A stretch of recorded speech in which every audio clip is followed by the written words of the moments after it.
Boa noite, pessoal. Sou o professor Rafael e começando aqui mais uma aula de educação digital. Nossa aula 7. Sejam muito bem-vindos ao nosso curso de educação digital. Hoje falaremos sobre o tipo de geração, nativos imigrantes e sábios na cultura digital e novas abordagens educacionais. Além de disponibilizar para vocês um PDF aí para leitura. Vamos começar aqui com os tipos de geração. Aqui aprenderemos sobre a geração X, a geração Y, a geração G, Z. Os tipos de gerações, desculpa aqui, digitado errado. Mas são os acontecimentos culturais, políticos e socioeconômicos que moldam a visão do mundo e a forma de pensar e agir e se relacionar de pessoas que nascem e vivem as nossas épocas. Então, cada época, pessoal, é marcada por um determinado acontecimento cultural, político ou social ou até mesmo econômico, que impactam o contexto da vida, a visão do mundo e a forma de relacionar das pessoas que nascem e vivem em determinado período. Essa é a ideia que embasa a divisão dos grupos geracionais. Não há um consenso sobre o ano em que começa e termina uma geração, mas uma divisão é possível. Por exemplo, a gente tem aqui a Baby Boomers, que são nascidos entre 1946 e 1964, a geração X, que é 1965 a 1980, e a geração Y, que é de 1981 a 1996, e a geração G, que é de 1997 a 2010.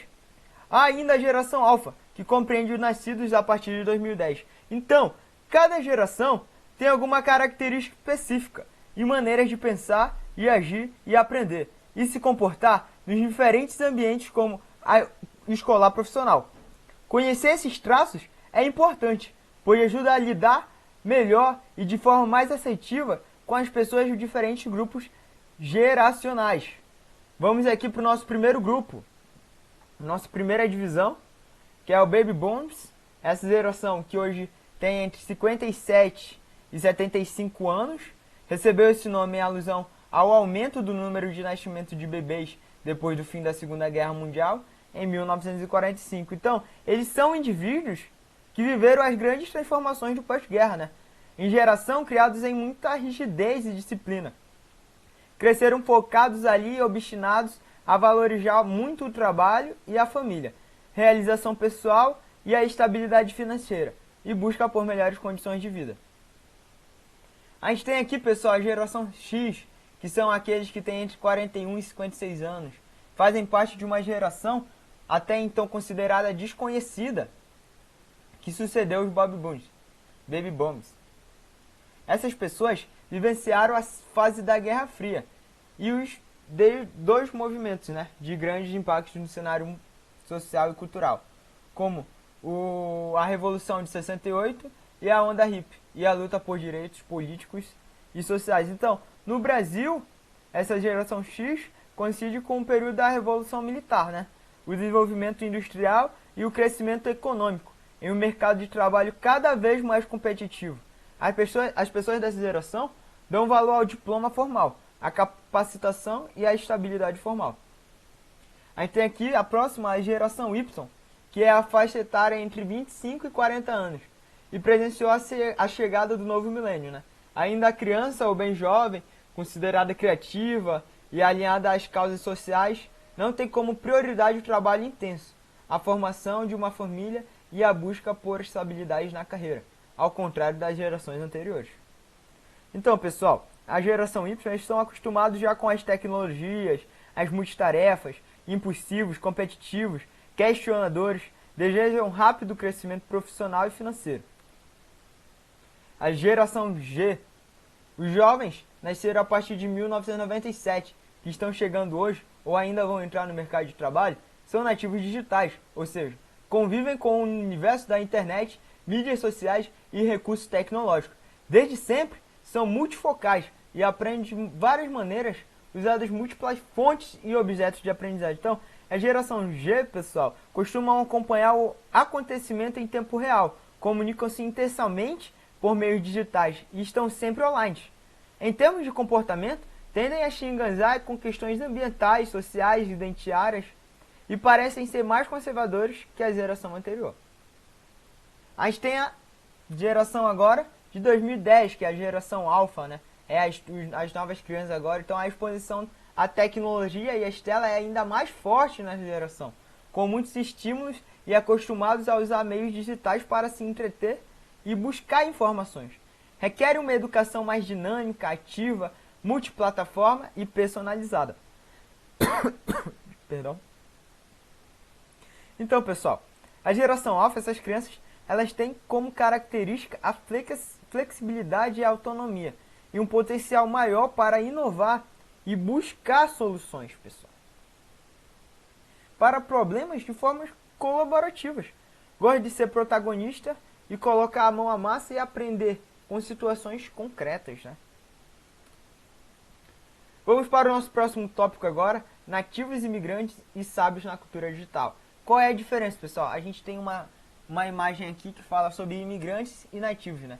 Imigrantes, livros, textuais, sotaque, raciocínio lento, método, ordem, uma coisa por vez, teoria, aprendizado individual. E os nativos, né? Os que já nasceram nesse mundo, né?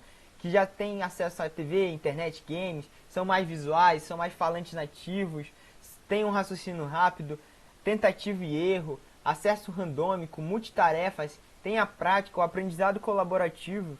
Então, pessoal, já é quase um clichê, né? A afirmação de muitos escritores sobre treinamento e aprendizagem, né?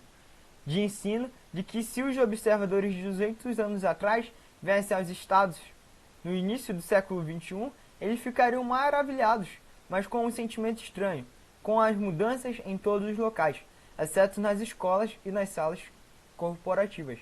E daí, será que isso é tão terrível?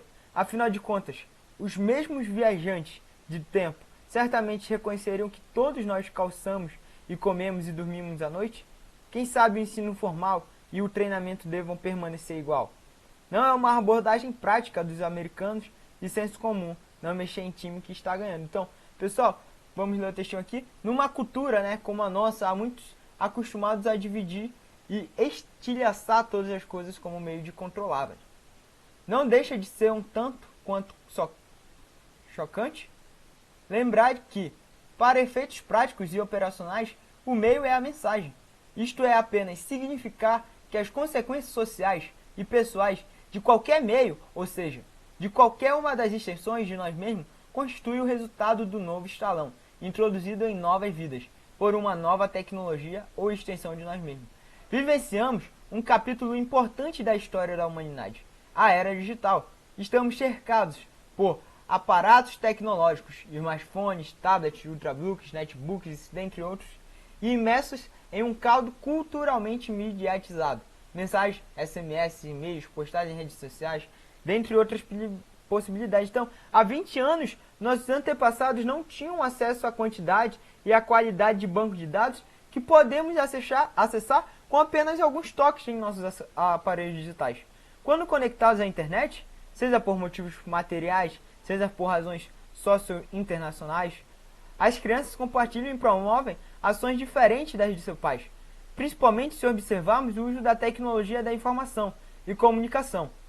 Compreendendo esses aspectos nesse estudo, nosso objetivo geral é investigar essas mudanças geracionais a partir de um viés de discurso de caráter interdisciplinar, respeitando a epistemologia de cada área. Então, o saber digital entre nativos e imigrantes. Com o avanço da internet, as ideias de McLuhan tornam-se ainda mais pertinentes. A rede mundial de computadores está presente em todos os nossos hábitos cotidianos. Basta observar o número crescente de horas que as pessoas permanecem conectadas, seja a partir de dispositivos móveis, ou seja por meio de computadores fixos, conforme propõe Derrick e Kerckhoff em Apu de Duriba 2002 online.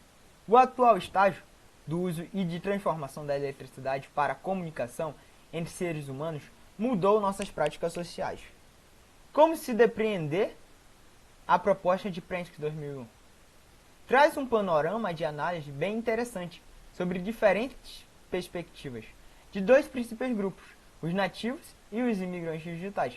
Todavia, não podemos dicotomizar esses dois grupos, fazendo um o contrário do outro. A proposta de Prensky, em 2006 e 2001, é bem diferente disso, apontando que existem diferentes grupos geracionais convivendo em um mesmo tempo e espaço. É nessa perspectiva que vamos no próximo tópico discutir as políticas educacionais vigentes no Brasil. Próximo. Políticas educacionais no contexto brasileiro. A proposta de Prensky requer algumas importantes observações. Em primeiro lugar, poderia supor que os mais jovens são os nativos e os mais velhos são os imigrantes. Partindo dessa suposição, concluiríamos que, em pouco tempo, os nativos já seriam a maioria, e então assumiriam o papel de instrutores nos processos pedagógicos. Então todo o sistema educacional ficaria adequado entre teoria e prática pedagógica. Em alguns anos, no entanto, não é isso que verificamos quando analisamos os dados educacionais do Brasil. Esses dados, comentados por Lemos, 2019, página 42. A promoção e melhoria da educação no território nacional, podemos depreender que as políticas públicas brasileiras estão atentas às diferenças nos variados segmentos que constituem. Os currículos de formação dos brasileiros, desde o ensino básico até o ensino universitário, é por os currículos de formação dos brasileiros, desde o ensino básico até o ensino universitário. É por isso que há programas de reestruturação do ensino básico, como o programa Mais Educação, e ainda existem políticas de formação continuada, seja em modo presencial, seja em educação à distância. As TICs, dentro desses diversos programas de formação discente e docente, possuem um papel muito importante. Então essa inserção digital na educação, em especial no ensino superior, só tende a aumentar. Segundo os dados da consultoria do Insights em 2023, a estimativa é que 51% dos estudantes em faculdades privadas estejam matriculados em cursos online, superando assim na rede particular o ensino presencial. Em 2015, de acordo com dados divulgados pelo Ministério da Educação, o MEC, cerca de 20% dos universitários já fazem curso à distância. Logo, esse movimento do presencial para o digital é insofreável no contexto brasileiro, bem como mundial. Considerações, pessoal. O conflito entre gerações é um tema complexo e resgata um debate extenso, porque possui diversos níveis de abstrações. Permite ser estudado por distintos e variados primas teóricos. A reflexão, mesmo assim, é urgente por diversos fatores: relevância histórica, compreensão cultural, prospecto, tendência, discussão de diversidade, dentre outros. Portanto, repensar a proposta de Prensky sobre os nativos e imigrantes digitais se faz necessário, ainda mais agora que vivemos num momento peculiar de crise dos modelos identitários. Novas abordagens educacionais. Então, pessoal, os sujeitos sociais vivem os efeitos da tecnologia digital, o que abre espaço para um novo tipo de linguagem fácil, rápida, momentânea e abreviada, visto que o formato da comunicação vem aproximando as pessoas em instantes, criando novas práticas discursivas. Neste universo de transformação se encontram os alunos, principalmente os jovens e adolescentes com idade entre 13 a 20 anos, nativos dessa era tecnológica.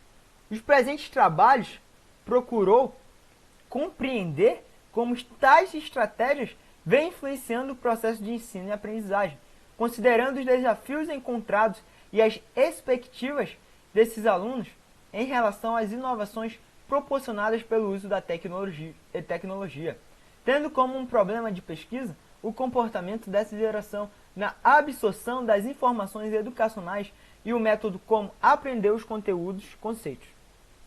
Então, pessoal, com o uso das plataformas de educação em rede, por exemplo, são disponibilizadas discussões, trocas de ideias, acesso a um maior número de textos, artigos, vídeos, flashcards, mapas mentais, slides, cybervídeos, livros, que ampliam o entendimento coletivamente e assim como descrições ilustradas, curiosidades e narrações criativas disponibilizados em canais no YouTube ou em outros espaços de meio de comunicação.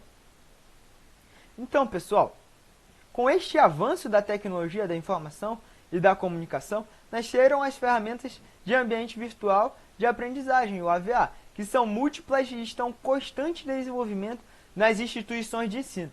Neste estudo, estende-se um ambiente virtual de aprendizagem como um ponto comum entre professores e estudantes, em que princípios didáticos e pedagógicos revelam a concepção de aprendizagem como um processo que requer a participação ativa dos alunos, proporcionando um ambiente interativo, colaborativo e de troca constante, mediado pela tecnologia. Então, pessoal, como a geração mobile busca conteúdos, pessoal? Diversos estudos apontam que os adolescentes e jovens nascidos na era tecnológica a partir dos anos 2000 utilizam os dispositivos móveis para consumir informações e aprender conteúdos. De acordo com a definição de Mulbert e Pereira em 2011, o mobile learning ou mirror learning representa a aprendizagem entregue ou suportada por meio de dispositivos tais como os PDA, que é o Personal Digital Assistant, e smartphones, iPads, tablets, entre outros pequenos aparelhos digitais, que carregam ou manipulam informações. Então, pessoal, a gente tem a tecnologia móvel aqui. A tecnologia móvel veio para ficar e permear as gerações mais novas. Assim como o uso da máquina de escrever e do computador influenciou as gerações passadas. A diferença entre os mundos da máquina de escrever ao computador apresenta-se na sala de aula, ou seja, virtual ou presencial, onde as dinâmicas propostas ainda passam pelo conceito ultrapassado de ensino, focado em tempo e espaço, além de técnicas repetidas incansavelmente durante os anos. Então, sendo assim, pessoal, é possível notar a necessidade e urgência de compreensão de um novo tempo, onde novas características tornam-se permitentes para o processo educacional, utilizando como ferramentas as tecnologias móveis, a possibilidade de interação, engajamento, interesse e comunicação, assim como a difusão da informação, estão presentes no processo de ensino, assim como outro benefício tecnológico, como a portabilidade e a instantaneidade, uma realidade que permite a uma grande parcela da população o acesso da informação em qualquer lugar e tempo, seja ela em tempo real ou em outro instante mais confortável ao usuário. A educação e a tecnologia, linguagem e inovação. Então, a linguagem ela motiva, ela inspira, ela propõe influenciar os interlocutores, desenvolvendo mecanismos próprios de socialização, ao mesmo tempo em que impõe sua importância como essencial à existência dos homens. Não podemos separar o mundo material e menos assim a sua parte artificial das ideias, por meio dos quais os objetivos técnicos são concebidos e utilizados desde os humanos que os inventam, produzem e utilizam. Acrescentamos, enfim, que as imagens e as palavras, as construções de linguagem, estranham-se nas almas humanas, fornecem meios e razões de viver aos homens de suas instituições, são recicladas por grupos organizados e instrumentalizados, como também por circuitos de comunicação de memórias artificiais.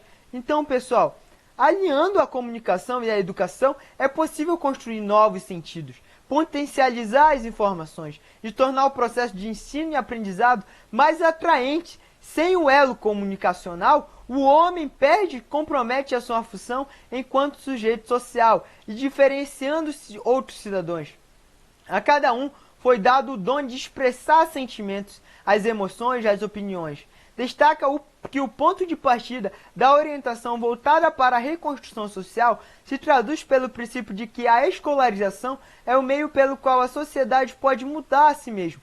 Segundo o autor, a educação deve sempre estar voltada para um contexto social mais amplo que as necessidades individuais. Com o surgimento do mundo digital, tornou-se real a necessidade de as empresas pensarem em um novo formato de negócio. A partir da transformação digital, a união das máquinas com a inteligência artificial está mais evidente neste relacionamento entre outros consumidores e marcas, nas qual formata as diversas maneiras de um homem se comunicar por meio de telas mobiles e entre outras interfaces tecnológicas.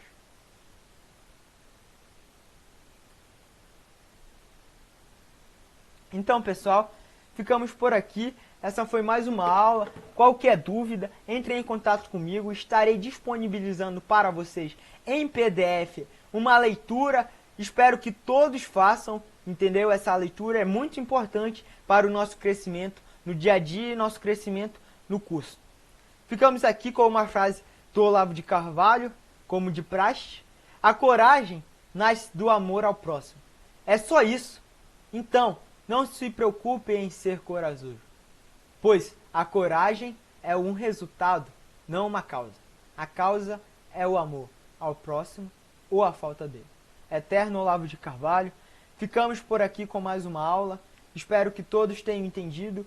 Qualquer dúvida podem estar entrando comigo pelo WhatsApp e até a próxima aula.